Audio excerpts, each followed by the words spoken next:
어느 날 하나님의 영이 오데세의 아들 아사랴에게 임하게 됩니다. 그러자 아사랴가 아사와 남유대 사람들에게 하나님의 말씀을 전하게 되죠. 그가 전한 말씀이 어떤 말씀이었냐면 하나님께서 그들이 하나님과 함께하면 하나님께서도 그들과 함께해 주시겠다라는 말씀입니다. 그들이 하나님을 찾으면 하나님께서 그들을 만나 주시겠다는 말씀이고요. 그런데 그들이 하나님을 버리면 하나님도 그들을 버리실 것이랍니다. 그러니 하나님과 함께하고 하나님을 찾으랍니다. 그런데 지금까지는 그들이 그렇게 하나님을 찾지 않았답니다. 그래서 하나님께서 그들을 그렇게 요란하게 하신 것이랍니다. 그래서 그들의 삶에 그들이 그렇게 평안이 없었던 것이랍니다. 그러니 이번에는 마음을 강하게 하고 하나님을 찾아보랍니다. 손이 약해지지 않게 하랍니다. 그러면 그들의 행위에 하나님께서 상급을 주시겠다라는 그런 말씀을 아사랴가 사람들에게 전했습니다. 근데 저는 이 아사랴의 그 말씀 속에서 눈에 들어오는 문장이 하나 있는데요.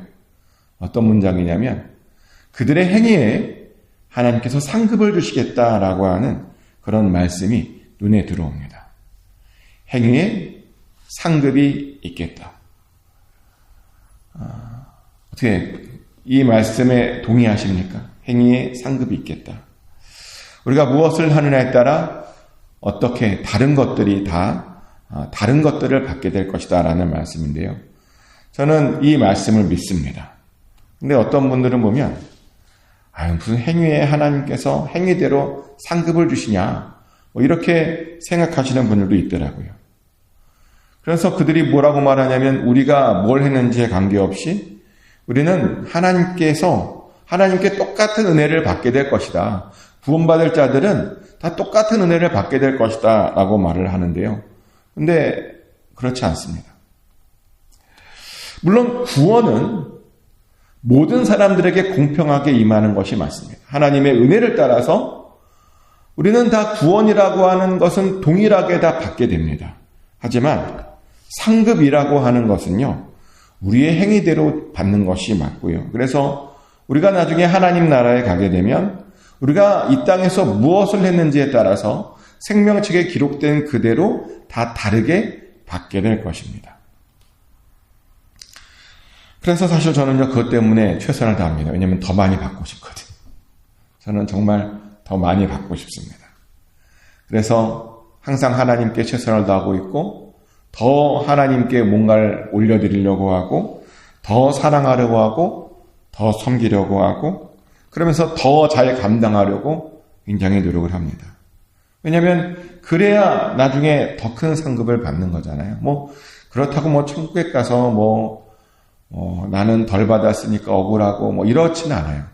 물론 천국에 가서는 모든 사람들이 만족하게 될 것이지만 만족은 다 똑같이 합니다. 시기하지도 않고 질투하지 않고. 근데 다르게 받는 것은 있다는 거죠. 근데 이렇게 행위에 따라서 다르게 받을 것이다 라고 하는 말을 아사랴가 남유대 사람들에게 했습니다. 행위에 따라서 상급이 다를 것이다 라는 말을 했습니다. 그러자 아사와 왕과 이스라엘 사람들이 아주 큰 감동을 받았고요. 그래서 이 아사랴의 말대로 정말 하나님을 찾기 시작했습니다. 오늘 본문의 주제는 사실은 하나님을 찾기입니다. 그들이 정말 열심히 하나님을 찾았습니다. 자, 그러면 이제 궁금한 게 뭐냐면 하나님은 그들이 찾았다는데 하나님은 어떻게 찾는 것일까요? 어떻게 하면 우리는 무엇을 하면 하나님을 찾을 수 있는 것일까요? 어떻게 생각하십니까? 우리가 무엇을 하면 하나님을 찾을 수 있을까요?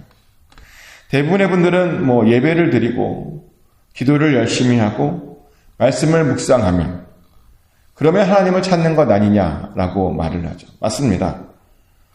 우리가 기도를 하고 예배를 드리고 말씀을 통해서 우리는 하나님을 찾습니다. 근데요, 하나님을 찾는 방법이 그렇게 세 가지만 있는 것은 아닙니다. 다른 방법도 있습니다. 그리고 오늘 역대하 15장을 읽어보면 아사왕이 찾았던 하나님의 방법, 하나님을 찾았던 다른 방법들이 아주 자세히 나와 있습니다. 우선 아사 왕은 하나님을 찾기 위해서 마음을 강하게 했다라고 말을 합니다. 여기서 마음을 강하게 했다라는 말은 마음이 흔들리지 않게 했다는 거죠. 믿음을 아주 굳게 했다는 겁니다. 그런데요, 맞아요. 하나님을 찾으려면요, 마음을 정말 굳게 해야 됩니다. 믿음을 아주 굳게, 깊게, 넓게 그렇게 가지고 있어야 됩니다. 왜냐면요, 우리가 하나님을 찾잖아요. 그러면 사단이 우리를 가만히 놔두질 않기 때문이죠. 우리가 하나님을 찾으면 사단이 너무 싫어해서요, 우리 갑자기 우리 주변에 이상한 일들이 일어납니다. 하나님을 찾으려고 했더니 갑자기 분주해집니다. 하나님을 찾으려고 했더니 갑자기 몸이 아픕니다. 아니면 뭔가 고장납니다. 다치기도 하고요. 때로는 갑자기 집에 핍박이 일어나기도 합니다. 그럼 사단이 그래요. 야, 너 이래도 하나님을 찾을 거야? 라고 우리를 조롱합니다. 이것은 우리가 하나님을 조금만 더 찾으려고 하면 반드시 일어나는 그런 현상입니다. 그러다 보니 우리는 마음을 강하게 해야 합니다. 강하게 먹고 계속 하나님께로 전진해 나가야 됩니다. 그래야 하나님을 찾을 수 있는 겁니다. 그러니 이 시간 여러분이 혹시 하나님을 더 찾기를 원한다면 마음을 강하게 먹으셔야 됩니다. 믿음을 더 깊게 해달라고, 더 넓게 해달라고, 굳게 해달라고 하나님께 기도하셔야 됩니다. 그래야 하나님께 더 가까이 나아갈 수 있는 겁니다. 또 두 번째로 우리가 하나님을 찾으려면 우리 주변에 있는 가증한 물건들부터 없애야 됩니다. 아사 왕이 그랬죠. 하나님을 찾으려고 그는 그 주변에 있었던 가증한 물건부터 없앴답니다. 우상을 찍어버렸고 그것들을 다 불태웠죠. 그렇게 하나님을 찾았습니다. 그래서 우리들도 하나님을 찾기 위해서는 우리 주변에 하나님 모시기 합당하지 않는 물건들이 있다면 빨리 제거해야 됩니다. 그러면 하나님을 찾아야 됩니다. 근데 우리가 제거해야 될 것은 단순히 물건만 있는 것이 아닙니다. 우리 안에 보면 우리 마음에 하나님 모시기 합당하지 않은 그런 것들도 얼마든지 있습니다. 그것도 제거해야 됩니다. 한번 이 시간 이런 상상을 해보십시오. 우리의 마음이 모든 사람들 앞에 공개된다면 어떻게 될까? 공개될 때, 모든 것들을 투명해질 때 혹시라도 감추고 싶은 것이 있다면 바로 그것이 하나님께 제해야 될 그런 마음입니다. 그런 것이 하나님 보시기에 합당하지 않은 그런 마음입니다. 혹시라도 모든 사람들에게 내 마음이 공개될 때 숨겨야 될 것이 있다면 빨리 이 시간 제거해 버리십시오. 숨길 것이 아니라 제거하셔야 됩니다. 내려놓으셔야 됩니다. 그래야 하나님을 찾을 수 있습니다. 그리고 그래야 하나님을 만날 수 있는 겁니다. 또 세 번째로 아사 왕이 하나님을 찾았던 방법은 여호와의 제단을 재건하는 방법이었습니다. 아사 왕은 여호와의 낭실 앞에 있는 여호와의 제단을 재건했다라고 말을 합니다. 그 말은 예배를 회복했다는 거죠. 그래서 우리도 하나님을 찾으려면 우리의 예배를 회복시켜야 됩니다. 근데 그러려면요, 현재 내가 드리고 있는 예배에 뭔가 부족한 것은 없나 돌아봐야 되고, 부족한 것이 있다면 그것을 발견하고 그 부족한 것을 해결해야 됩니다. 왜냐하면 회복이란 말이 뭐죠? 다시 뭔가 새롭게 한다는 거잖아요. 그러니까 다시 뭔가 고쳐져야 되는 겁니다. 그래서 내 현재 예배의 문제를 찾고 그것을 새롭게 고치는 겁니다. 근데 이렇게 물어보면 많은 사람들이 자신의 예배에 뭐가 문제인지를 모르는 분들이 많습니다. 대부분의 분들이 여기에 계신 분들에게 이 말을 할 게 아닌 것 같지만 아무튼 대부분의 분들이 자기의 예배가 완벽하다고 생각합니다. 근데 아니죠. 그런 분들에게는 제가 항상 이렇게 질문을 이렇게 바꿔요. 자기 예배가 완벽하다고 느끼는 분들에게는 어떻게 바꾸냐면 자기가 드렸던 예배 중에 가장 최고의 예배가 언제였냐고 물어봅니다. 가장 최고의 예배가 언제냐? 그때 어떤 마음으로 예배를 드렸느냐라고 항상 물어봅니다. 어떻게 여러분들이 한번 물어볼까요? 여러분들은 지금까지 드렸던 예배 중에서 언제가 가장 최고의 예배이셨습니까? 저는 군대에 막 입대했을 때 드렸던 예배가 최고의 예배였는데요. 앉아만 있어도 눈물이 나요. 입대를 했는데. 그러다 보니 박자가 안 맞는 찬양에도 은혜를 받고, 군대에 가면 그 군목 목사님들이 군대식으로 설교해요. 군대식으로. 그 딱딱한 군대식 설교에도 은혜를 받더라고요, 제가. 제 마음에 갈급함이 있더니 그렇게 최고의 예배를 하나님께 올려드렸습니다. 그게 예배가 기억에 나요. 아마 여러분들에게도 지금까지 기억에 남는 최고의 예배가 어떤 예배가 있으셨을 겁니다. 근데 그때의 예배와 지금의 예배를 한번 비교해 보시라는 겁니다. 어떠하십니까? 지금도 여전히 그때의 그 마음, 그 갈급함, 그것으로 하나님께 예배를 드리시고 계십니까? 혹시라도 그렇지 않다면 바로 그때가 그것이 예배를 회복해야 되는 이유입니다. 우리는 다시 그때처럼 예배를 사모해야 됩니다. 그때처럼 다시 한번 예배를 갈망해야 됩니다. 그러며 그런 마음으로 하나님께 최고의 예배를 올려드려야 됩니다. 오늘 드리는 이 예배가요, 우리 인생의 최고의 예배로 다시 갱신돼야 되는 겁니다. 매일 드리는 그 예배가 최고의 예배로 갱신돼야 되는 겁니다. 매주 드리는 그 예배가요, 최고의 예배로 다시 갱신되어야 되는 겁니다. 그것이 바로 하나님을 찾는 것입니다. 그것이 바로 예배를 회복시키는 겁니다. 아멘. 또 네 번째로 아사왕은 하나님을 찾기 위해서 어머니의 잘못도 바로잡았습니다. 아사왕의 어머니는 마아가였죠. 근데 마아가는 우상 숭배자였습니다.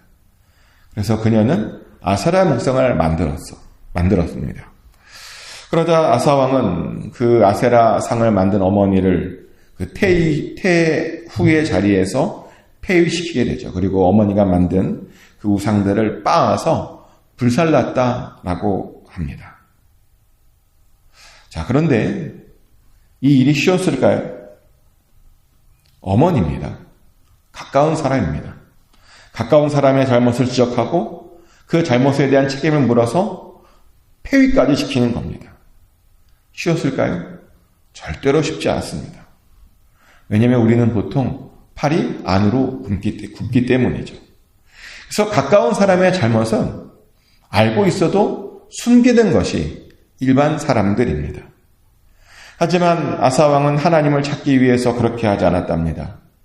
오직 하나님께 집중했답니다. 어떻게든 하나님을 만나고 싶었답니다. 그래서 그것을 위해서 서로 자기의 어머니의 잘못이라고 할지라도 그것을 바로 잡았답니다. 그러면 하나님께 용서를 구합니다. 사사로운 감정에 휩쓸리지 않았던 겁니다. 그런데 하나님을 찾기 위해서는 이런 결단도 필요합니다.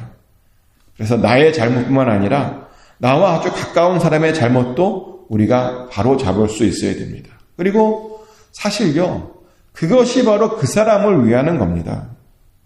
생각해 보세요. 만약 아사왕이 그 어머니의 잘못을 바로잡지 않았다면 그 어머니는 어떻게 되었을까요? 구원받지 못하는 거예요. 아사왕만 구원받는 겁니다. 그 어머니는요, 영원히 지옥에 갈 수밖에 없습니다. 그리고 그렇게 하는 것이 또 불효입니다. 그게 오히려 사랑이 없는 겁니다. 그래서요, 진짜 사랑은 그 가까운 사람의 잘못까지도 같이 바로잡아 주는 겁니다. 그것이 하나님을 찾는 겁니다. 또 마지막 다섯 번째로 하나님을 찾는 방법은 뭐냐면 하나님께 드려야 하는 것들을 하나님께 드리는 겁니다.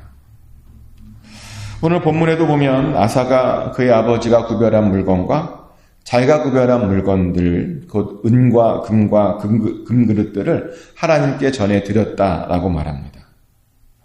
보니까 아사왕의 아버지였던 아비야가요, 그 하나님께 드리기 위해서 구별된 물건을 아들에게 줬던 것 같아요. 그리고 아사왕도 직접 하나님께 드릴 어떤 것들을 이렇게 준비한 것 같습니다. 그래서 아사왕은 아버지가 남겨준 것과 또 자기가 준비한 것들을 모두 하나님께 드렸습니다. 그렇게 드리면서 하나님을 찾았습니다. 그랬더니 놀랍게도 성경을 보니까 그 이후에 두 번 다시 전쟁이 없었다라고 말합니다. 이것을 통해서 알게 되는 것은 뭐냐면 하나님께 드려야 되는 것들을 드리는 것, 그것도 하나님을 찾는 방법이라는 거죠. 그래서 우리가 드려야 하는 것들을 하나님께 드려야 됩니다. 하나님께서 우리들에게 감동을 주시는 것들을 하나님께 그대로 올려드려야 됩니다. 저도 가끔 예배를 준비하다가 그런 감동을 받을 때가 있습니다. 이번 주에는 하나님께 조금 더 드리고 싶다라는 그런 감동을 받곤 합니다. 그러면 그 받은 감동에 바로 순종을 합니다. 근데 예전엔 그러지 못했어요. 정말 감동을 받아도 아직 믿음이 없다 보니 잘 드리지 못했습니다. 근데 그러니까요, 신앙이 항상 잘하지 못해요. 그리고 하나님의 은혜를 받아야 되는데 은혜를 받지 못하고 있었습니다. 그래서 어느 날 결단했죠. 하나님께서 감동을 주시면 그냥 묻지도 않고 따지지도 않고 무조건 드리기로 결단했습니다. 그리고 그렇게 드렸습니다. 그랬더니 믿음이 자라기 시작했고요. 그리고 드림으로 인해서 놀라운 경험도 많이 했습니다. 그래서 드림이 하나님을 찾는 것이고 드림이 복이다라고 하는 것을 알게 되었습니다. 근데 당연히 맞죠. 드림이 복입니다. 왜냐하면 우리가 드리면 하나님을 찾게 되고 하나님께서 우리에게 평안을 주시기 때문입니다. 그래서 아사왕도 그렇게 드림으로 하나님을 찾았습니다. 그랬더니 하나님께서 그들과 만나 주셨습니다. 15절 말씀입니다. 온 유다가 이 맹세를 기뻐한지라 무리가 마음을 다하고 맹세하고 뜻을 다하여 여호와를 찾았으므로 여호와께서도 그들을 만나 주시고 그들의 사방에 평안을 주셨더라. 아멘. 아사왕과 이스라엘 사람들이 하나님을 찾았습니다. 그랬더니 하나님께서 그들을 만나 주셨습니다. 그러자 그들의 사방에 평안이 임했다라고 성경은 말합니다. 찾았더니 만났고 복까지 받은 겁니다. 우리도 찾으면 이런 복을 받을 수 있습니다. 그러니 하나님을 찾으셔야 됩니다. 마음을 강하게 하시고 혹시라도 여러분 주변에 있었던 하나님 보시기에 안 좋은 것들이 있다면 빨리 제거하시길 축복합니다. 그리고 예배를 사모하시고 여러분뿐만 아니라 여러분 주변에 있었던 사람들의 그런 악까지도 빨리 제거하셔야 됩니다. 그리고 하나님께 드려야 될 것들은 빨리 드리십시오. 그러면 그렇게 우리가 하나님을 찾으면 하나님께서 우리와 만나 주실 겁니다. 축복하는 것은 정말 꼭 잘 찾으셔서 잘 만나심으로 여러분 삶 속에도 하나님께서 주시는 복과 평안이 넘치시기를 예수 그리스도 이름으로 축복합니다. 기도합니다. 하나님 아버지, 아사왕이 하나님을 찾았습니다. 이스라엘이 하나님을 간절히 찾았습니다. 그랬더니 만났습니다. 하나님께서 주시는 평안을 누렸고 하나님께서 주시는 복을 누렸습니다. 우리도 찾고 만날 수 있기 원합니다. 그래서 우리도 하나님의 복을 받을 수 있기 원합니다. 우리도 하나님께서 주시는 평안을 누릴 수 있기 원합니다. 우리와 함께하여 주시옵소서. 우리를 불쌍히 여겨주시고 우리를 긍휼히 여겨 주시옵소서. 오늘도 하나님께 고백하고 아뢰오니 응답하여 주시고 오늘도 삶의 문제를 기도함으로 뛰어넘게 하여 주시옵소서. 모든 어려움들이 사라지게 하여 주시고 잃어버렸던 건강도 회복시켜 주시옵소서. 여호와의 성령을 우리 각 사람 머리 위에 부어주셔서 아버지 오늘도 성령 충만한 삶을 살아가게 하여 주시옵소서. 오늘도 기대합니다. 예수 그리스도의 이름으로 기도드렸습니다. 아멘. 다 같이 주기도문으로 하나님께 고백합니다. 하늘에 계신 우리 아버지, 아버지의 이름을 거룩하게 하시며 아버지의 나라가 오게 하시며 아버지의 뜻이 하늘에서와 같이 땅에서도 이루어지게 하소서. 오늘 우리에게 일용할 양식을 주시고 우리가 우리에게 잘못한 사람을 용서해 준 것 같이 우리 죄를 용서해 주시고 우리를 시험에 빠지지 않게 하시고 악에서 구하소서. 나라와 권능과 영광이 영원히 아버지의 것입니다. 아멘.